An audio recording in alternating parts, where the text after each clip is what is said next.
Minutos para expor o seu tema, objeto deste grande expediente. Muito obrigado.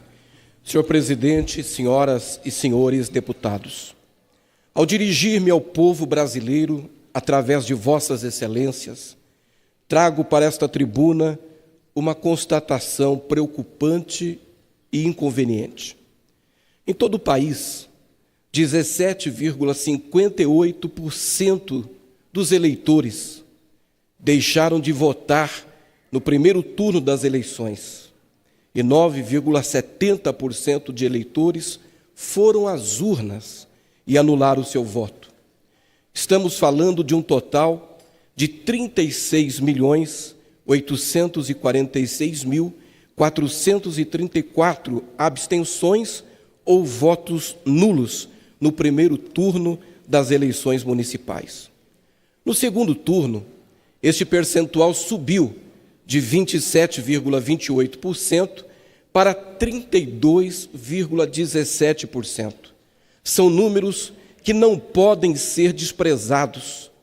É uma luz amarela, quase vermelha, se acendendo. Senhoras e senhores, o queridíssimo estado do Rio de Janeiro, por exemplo, tem uma população de pouco mais de 16 milhões de habitantes. O belíssimo estado do Espírito Santo tem cerca de 4 milhões de habitantes. Estamos falando de 2 vezes o estado do Rio de Janeiro e mais uma vez o estado do Espírito Santo em números equivalentes. São 2 vezes e um pouco mais a população do Chile, que é de 17,62 milhões.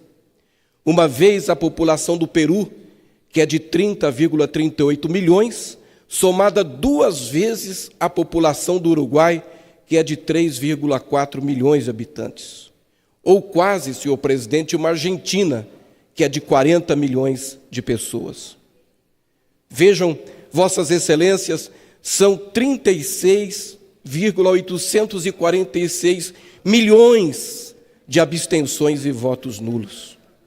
Não é possível que sejamos, senhor presidente, senhoras e senhores deputados, para sempre solenemente indiferentes a estes sinais, sinais que apontam para a frustração, para o desalento, para a desesperança da sociedade brasileira nos seus políticos e no sistema de representatividade política como um todo e em suas instituições.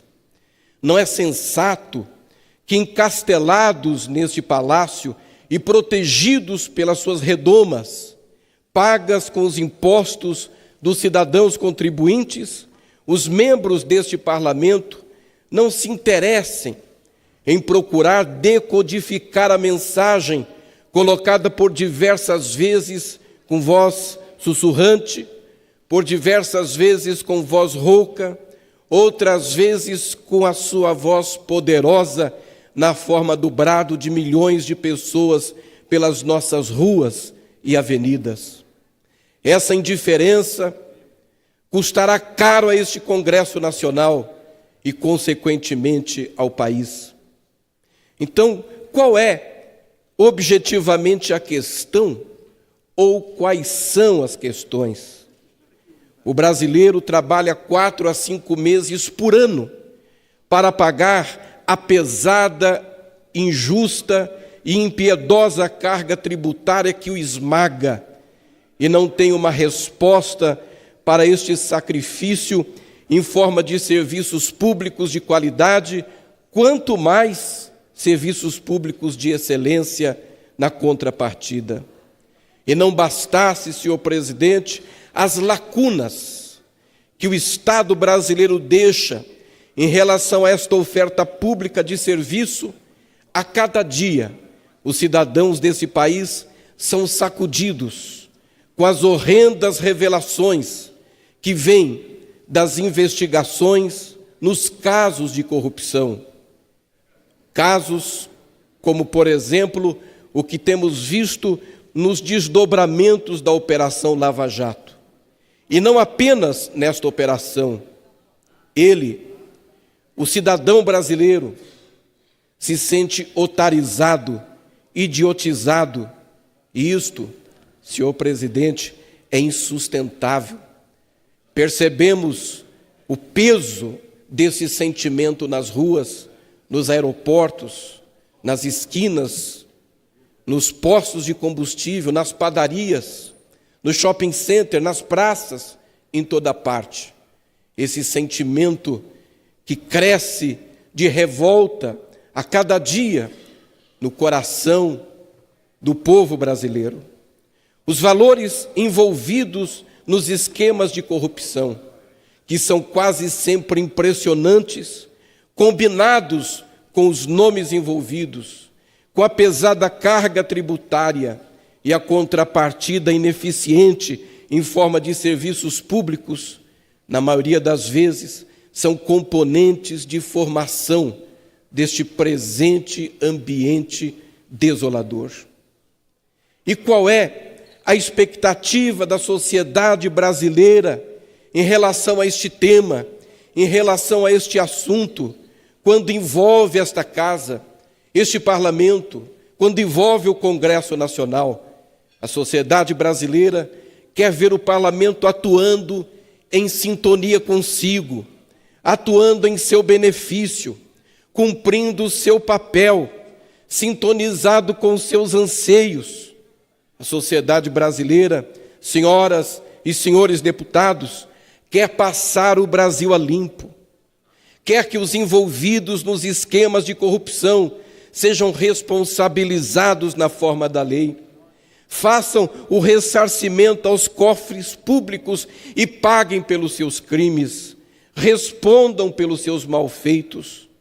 E esta missão, que anos atrás poderia parecer um alvo inatingível no Brasil, poderia parecer um ideal impossível de ser alcançado, tem se materializado diante dos olhos atentos da sociedade de forma eficiente pela Operação Lava Jato. Desde o início dos trabalhos, há cerca de 2 anos e meio, a força-tarefa da Lava Jato conseguiu restituir à Petrobras cerca de 500 milhões de reais, obtidos por meio de acordos de delação premiada e de leniência.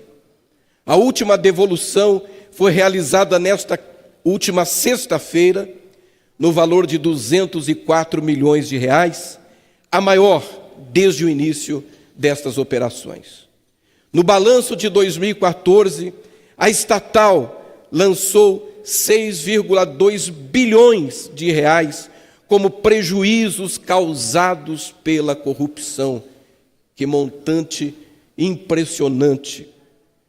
Um relatório da Polícia Federal de novembro de 2015, entretanto, aponta que a empresa foi lesada em 42 bilhões de reais, ou seja, 84 vezes este valor que até o presente momento já foi restituído. Considerada a maior já realizada no país, a Operação Lava Jato contabiliza números como 990 anos em penas acumuladas, 134 mandados de prisão expedidos, 93 condenações criminais. A Lava Jato efetuou 77 prisões preventivas, 92 prisões temporárias e 6 em flagrante.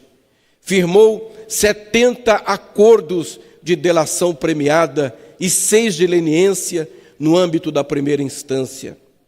Cerca de 245 pessoas foram acusadas criminalmente e até o momento foram contabilizadas 118 condenações.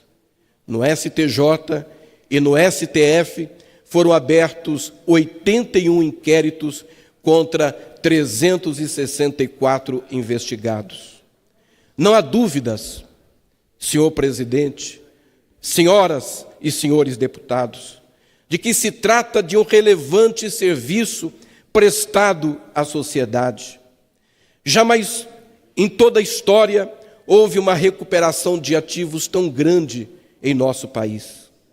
A recuperação deste montante é resultado de uma investigação técnica, coordenada, imparcial e eficiente, desenvolvida pela equipe do Ministério Público em conjunto com outras instituições e órgãos, como a Polícia Federal e a Receita Federal, aplicados nesse objetivo desde 2014, quando o mega esquema de corrupção e desvios de recursos da Petrobras foi descoberto.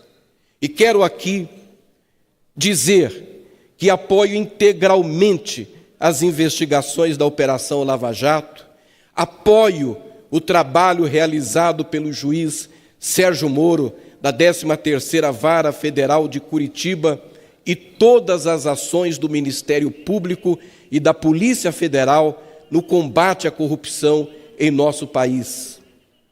E ainda faço questão, senhor presidente, aqui de colocar toda a minha resistência às diversas tentativas, todo o meu repúdio às diversas tentativas que têm ocorrido nesta casa e em outros ambientes para esvaziar a Lava Jato, enfraquecer o seu papel, o seu desempenho e, inclusive, pressionar, como recentemente foi feito, o juiz Sérgio Moro, que foi denunciado, e veja a gravidade do momento que estamos vivendo, resultado de tantos anos de uma cultura, numa relação comprometedora do poder nesse país, através das instituições,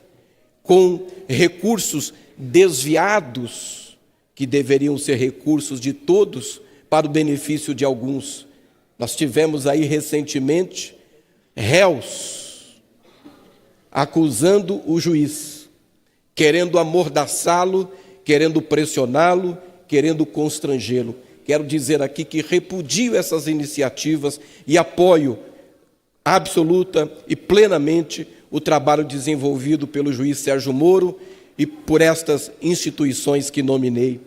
Acredito que fortalecer essas instituições e mantê-las independentes, especialmente o Ministério Público e a Polícia Federal, seja essencial para que possamos prosseguir com este bom trabalho que vem sendo realizado, a exemplo da Operação Lava Jato e outras operações menores que acontecem simultaneamente, e para garantir a eficiência e os preceitos estabelecidos pela Constituição Federal.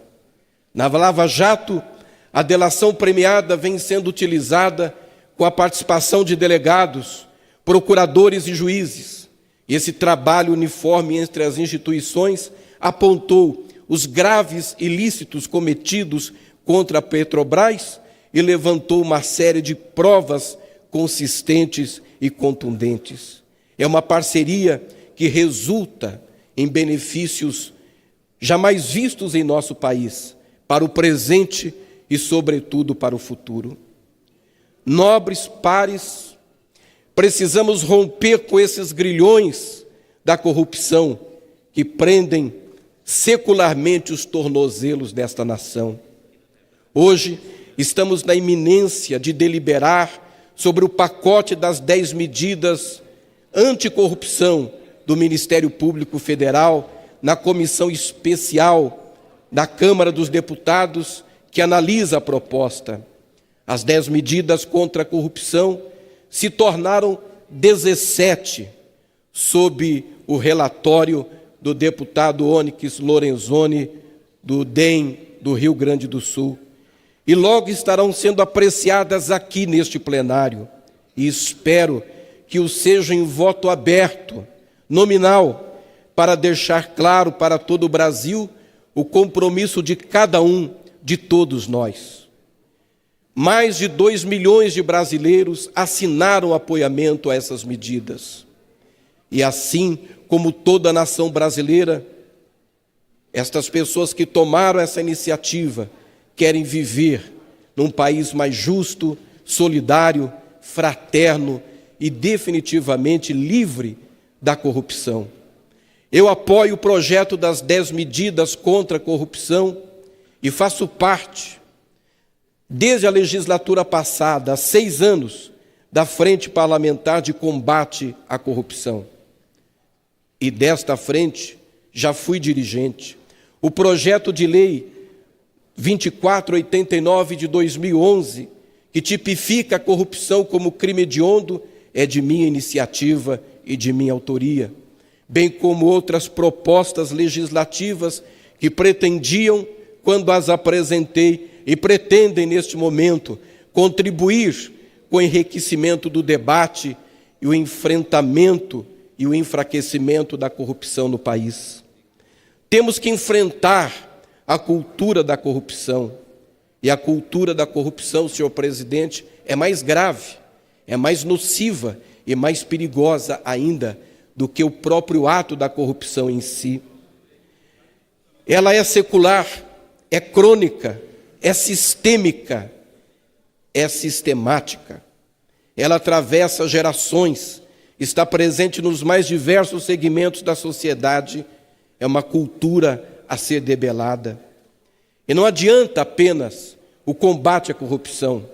Precisamos aprimorar a legislação para impedir o oportunismo e o tráfico de influências em todas as suas formas.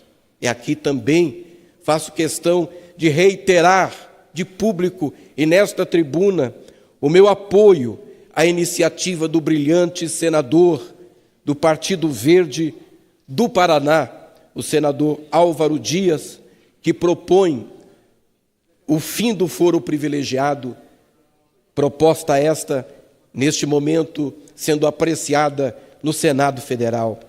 O Brasil mudou, o Brasil não é o mesmo, e essa sensação de justiça, de punidade, de que o pau que bate em Chico, bate também em Francisco, é um componente imprescindível para que nós enfrentemos a cultura da corrupção e a transformemos. A corrupção em si enfrentamos com as leis. E esta casa, ao longo dos anos, tem feito o seu papel, algumas vezes de maneira tímida, algumas vezes em reação à voz das ruas, de maneira mais ousada. Mas o arcabouço legal que tem permitido a atuação do Ministério Público, a atuação da Polícia Federal, a atuação do Judiciário, é resultado do trabalho atento desta casa. No entanto, a lei trata do ato de corrupção em si, e a sensação do fim da impunidade trata, senhor presidente, a cultura da corrupção. Essa compreensão, essa percepção que o cidadão comum tem de que terminou neste país, acabou neste país, aquele Brasil onde qualquer pessoa, qualquer cidadão podia praticar os seus malfeitos e absolutamente nada haveria de alcançá-lo, nada haveria de acontecer a ele. Precisamos enfrentar essa cultura. Precisamos transformar essa cultura em prol de um Brasil melhor e depurado, com uma legislação mais consistente e efetiva. Todo esse enfrentamento remete a uma nova percepção, uma contracultura da corrupção. Até pouco tempo atrás, não se imaginava no Brasil um empresário, um banqueiro, um político importante, donos de grandes fortunas, sendo presos por causa da corrupção, pelo cometimento de crimes de corrupção. A limpeza do Brasil não deve se restringir, é a nossa compreensão, ao engano de que o problema da corrupção se restringe à classe política. Ela é um problema social, é um câncer social que nós devemos extirpar. A corrupção é o inimigo número 1 do Brasil. E, senhor presidente, eu sou pai e sou avô. E sou avô de 2 lindas garotinhas. Minha netinha número 1 tem 9 anos de idade. A minha neta número 2 tem 9 meses de idade. Minha neta número 1 se chama senhorita Lívia. A minha neta número 2 se chama senhorita Lorena. Como eu estou convencido de que vivo um momento de transição. E de que daqui a 20 anos, quando esta geração das senhoritas Lívia e Lorena estiverem vivendo nesse país como adultas, elas viverão num Brasil melhor do que o Brasil que estamos vivendo hoje. Viverão num país, deputado Ninho, muito melhor do que esse país que nós estamos hoje vivendo. Um Brasil onde as instituições estarão mais maduras, a democracia mais fortalecida, a república mais forte, um país onde os serviços públicos terão mais qualidade e com mais excelência poderão atender aos cidadãos brasileiros como resultado da apuração e da melhoria dos nossos instrumentos de controle, dos instrumentos de transparência, da eficiência de gestão que será cada vez mais cobrada por parte da sociedade. Essa sociedade, deputado Gaguin, que discute hoje política com profundidade. Essa sociedade que tem dado sinais claros da sua frustração e do seu desalento, cobrando desta casa novas posições e novas posturas. Mas também de uma sociedade que ao longo desses anos haverá de captar, de absorver plenamente esta concepção de que no Brasil as leis existem e todos são iguais perante a lei e todos são iguais perante a justiça. Concluo, senhor presidente, muito obrigado, era o que eu tinha a dizer, que Deus abençoe o Brasil. Parabenizo Sua Excelência pelo brilhante discurso, certamente muito contribuirá para a reflexão da nossa sociedade. Concedo a palavra, deputado Mário do Carmo.